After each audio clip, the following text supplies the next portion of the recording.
প্রিয় শিক্ষার্থী বন্ধুরা, আসসালামু আলাইকুম। বনশ্রী ন্যাশনাল আইডিয়াল স্কুল কর্তৃক আয়োজিত হোম স্কুল প্রোগ্রামে সবাইকে স্বাগতম জানাচ্ছি। আমি নূর মোহাম্মদ, সহকারী শিক্ষক। আজকে আমি দশম শ্রেণীর ফিনান্স ও ব্যাংকিং বিষয়ের অধ্যায় 2 অর্থায়নের উৎস এর একটি গুরুত্বপূর্ণ একটা বিষয় বা টপিক দীর্ঘমেয়াদী অর্থায়ন এই সম্পর্কে আজকে আলোচনা করব এবং এ থেকে একটি নির্দিষ্ট একটা অংশ তোমাদের আজকে এইচডব্লিউ দেওয়া থাকবে। তো শিক্ষার্থী বন্ধুরা, আমাদের আজকের আলোচনার বিষয় হচ্ছে দীর্ঘমেয়াদী উৎসসমূহ অথবা দীর্ঘমেয়াদী তহবিল। প্রথমে আমরা একটু বোর্ডে দেখি। অধ্যায় 2 দীর্ঘমেয়াদী তহবিল।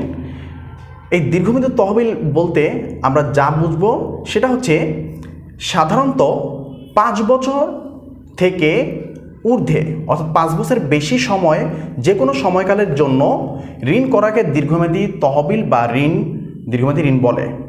অর্থাৎ আমার যদি বা আমার ব্যবসায়ের যদি 5 বছরের বেশি সময়ের জন্য লোনের প্রয়োজন হয়, যেইটার মেয়াদ হবে 5 বছর বা তার বেশি, সেটা হচ্ছে দীর্ঘমেয়াদী অর্থায়ন বা তহবিল। এই দীর্ঘমেয়াদী তহবিলের উৎসসমূহকে সাধারণত 3 ভাগে বিভক্ত করা যায়: ঋণপত্র, লিজিং। তো শিক্ষার্থী বন্ধুরা, আমাদের যেহেতু আজকের আলোচনার বিষয় অর্থায়নের দীর্ঘমেয়াদী তহবিল এবং এই ঋণপত্র, লিজিং নিয়ে আলোচনা করব, তোমরা একটু মনে রাখবে আজকে আমাদের এই এইচডব্লিউ যে দেওয়া থাকবে সেটা হচ্ছে শুধু লিজিংটা। অর্থাৎ এই লিজিংটা থাকবে আমাদের এইচডব্লিউ, বাকিগুলো আমরা জানার জন্য শিখব। প্রথমে আসি, ঋণ কি? যে কোনো প্রতিষ্ঠান সাধারণত মূল্যবান যন্ত্রপাতি, দালান কোঠা নির্মাণ, জমি ক্রয় ইত্যাদি প্রয়োজনীয় ব্যয় নির্বাহের জন্য বড় অঙ্কের ঋণ অর্থ দীর্ঘমেয়াদ সময়ের জন্য জামানতের বিপরীতে ঋণ নিয়ে থাকে। দীর্ঘমেয়াদী ঋণ নেওয়া হয় স্থায়ী বিনিয়োগের জন্য। অর্থাৎ যে কোনো ব্যবসা প্রতিষ্ঠানের জন্য ঋণ একটি অন্যতম দীর্ঘমেয়াদী তহবিল হিসেবে বিবেচিত।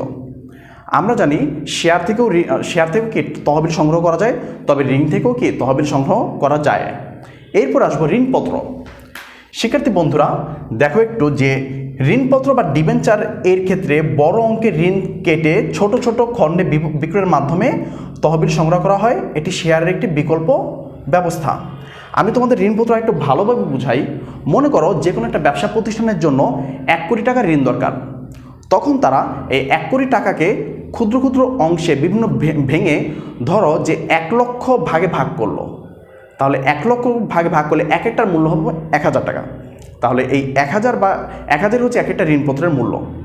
অর্থাৎ বড় যেই লোনটা দরকার সেটাকে ক্ষুদ্র ক্ষুদ্র ভেঙে ভাগ করে সেগুলো যদি জনগণের মাধ্যমে বিতরণ করা হয় এবং টাকা সংগ্রহ করা হয়, সেটা হচ্ছে ঋণপত্র বা ডিবেঞ্চার। এর বিনিময়ে ঋণ প্রদানকারী ব্যক্তিকে বা প্রতিষ্ঠানকে ঋণের সুদ প্রদান করা হয়ে থাকে। এবার আসি লিজিং। লিজ নেওয়া বা লিজিং জিনিসটা কি একটু খেয়াল করি। লিজিং বা লিজিং একটি ইংরেজি শব্দ, দীর্ঘমেয়াদী অর্থায়নের একটি অভিনব পদ্ধতি। একটি প্রতিষ্ঠানে যদি ব্যয়বহুল মেশিন, যন্ত্রপাতি, যানবাহন ইত্যাদির প্রয়োজন হয়, তখন সেগুলো সরাসরি ক্রয় করতে হয় অথবা সরাসরি ক্রয় না করে লিজের মাধ্যমে লিজিং কোম্পানি থেকে ভাড়া নিয়েও ব্যবহার করা যায়। সেক্ষেত্রে কোম্পানি মেশিনের মালিকানা পায় না, মেশিন ব্যবহারের সুযোগ পায়, তবে মেশিনটির মালিক লিজিং কোম্পানির অধীনেই থাকে। লিজ নেওয়ার জন্য লিজিং কোম্পানিকে নির্দিষ্ট হারে ভাড়া সুদের মতো যেটা প্রদানের বিনিময়ে লিজকৃত সম্পত্তি ব্যবহার করার অধিকার অর্জিত হয়। লিজিংয়ের ফলে প্রতিষ্ঠানটিকে দীর্ঘমেয়াদী ঋণ নেওয়ার প্রয়োজন হয় না অথবা সঞ্চিত তহবিলও ব্যবহারের প্রয়োজন হয় না। এই কারণে লিজিং একটি দীর্ঘমেয়াদী অর্থায়নের উৎস। শিক্ষার্থী বন্ধুরা, এই লিজিং থাকবে তোমাদের এইচডব্লিউ, শুধু লিজিং তোমাদের এইচডব্লিউ থাকবে, যেটা নাকি এইচডব্লিউ নাম্বার 4। আমি তোমাদের সুবিধার জন্য এই লিজিং ব্যাপারটা আরেকটু বুঝিয়ে বলবো।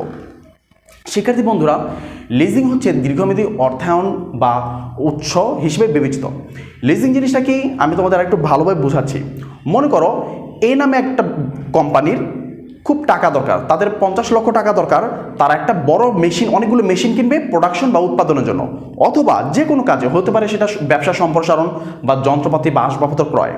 যে কোনো দীর্ঘমেয়াদী প্রকল্পের জন্য যদি টাকার প্রয়োজন হয় আমরা জানি সেই টাকা শেয়ার বিক্রয়ের মাধ্যমে সংগ্রহ করা যায় অথবা সেটা সঞ্চিত তহবিল থেকেও ব্যবহার করা যায়। এখন আমরা এটা জানি সঞ্চিত তহবিল ব্যবহার করলে প্রতিষ্ঠানের আর্থিক সামর্থ্য একটু ঝুঁকির মুখে পড়ে, কারণ ব্যবসার আর্থিক সামর্থ্য কমে যায়। আবার যদি আমরা শেয়ার বিক্রির মাধ্যমে টাকা সংগ্রহ করি তখন সেই শেয়ার থেকে সংগৃহীত অর্থের বিনিময়ে শেয়ার হোল্ডারদেরকে আবার মূল্যভ্যাংশ প্রদান করা হয়ে থাকে। এটা একটা ঝামেলাকর বিষয়। এই জন্য আমরা জানি ব্যবসা প্রতিষ্ঠান লোনের মাধ্যমেও কি সাধারণত সম্পত্তি কিনতে পারে, কিন্তু লিজিং হচ্ছে আরেকটা ভালো একটা ব্যবস্থা। লিজিং জিনিসটা কি, ধরো আমার একটা 50 লাখ টাকার একটা মেশিন দরকার, আমি 50 লাখ টাকার মেশিনটা সরাসরি ঋণ কিন্তু টাকা থেকে না ক্রয় করে আমি লিজকৃত কোম্পানির কাছে চলে যাব, যারা লিজ দেয়। যে ধরলাম লিজকৃত কোম্পানি হচ্ছে বি, তাহলে আমরা হচ্ছি এ আর লিজকৃত কোম্পানি হচ্ছে বি। বি এর কাছ থেকে 50 লক্ষ টাকার সম্পত্তি গ্রহণ করবে, এর বিনিময়ে প্রতি মাসে মাসে একটা নির্দিষ্ট বা প্রতি বছর বছর একটা নির্দিষ্ট ভাড়া প্রদান করবে।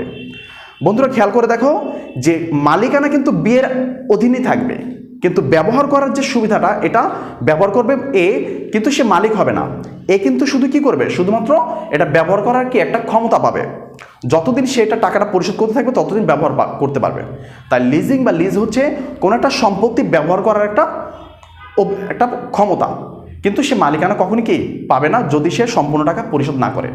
তো শিক্ষার্থী বন্ধুরা, আমরা আজকে আলোচনা থেকে আমরা যদি কিছু হলে বুঝতে পারলাম যে অর্থায়নের দীর্ঘমেয়াদী তহবিলের মধ্যে ঋণপত্র, লিজিং জিনিসগুলো কি। তোমরা বাসায় একটু স্টাডি করবে, যা কিনা পৃষ্ঠা 23 এবং 24 দেওয়া আছে এই সম্পর্কে। আর লিজিং সম্পর্কে পৃষ্ঠা 24 পৃষ্ঠায় আলোচনা করা আছে। তোমরা একটু ভালো করে পড়াশোনা করলে এর চেয়েও ভালো লিখতে পারবে। আর এটা তোমাদের এইচডব্লিউ থাকবে, আমি আবার বলছি তোমাদের এইচডব্লিউ থাকবে এমন যে লিজিং কি ব্যাখ্যা করো। তাহলে লিজিং কি ব্যাখ্যা করে এটা তোমরা পৃষ্ঠা 24 গেলেই খুব সুন্দরভাবে আরও ভালো বিস্তারিত জানতে পারবে। শিক্ষার্থী বন্ধুরা, আজকের এই লিজিং তোমাদের আজকে এইচডব্লিউ থাকবে। আমি তোমাদের কাছ থেকে বিদায় নিচ্ছি। ইনশাআল্লাহ অন্য কোনো দিন অন্য কোনো ভিডিও নিয়ে আবার হাজির হব। সে পর্যন্ত সবাই ভালো থাকবে। আল্লাহ হাফেজ।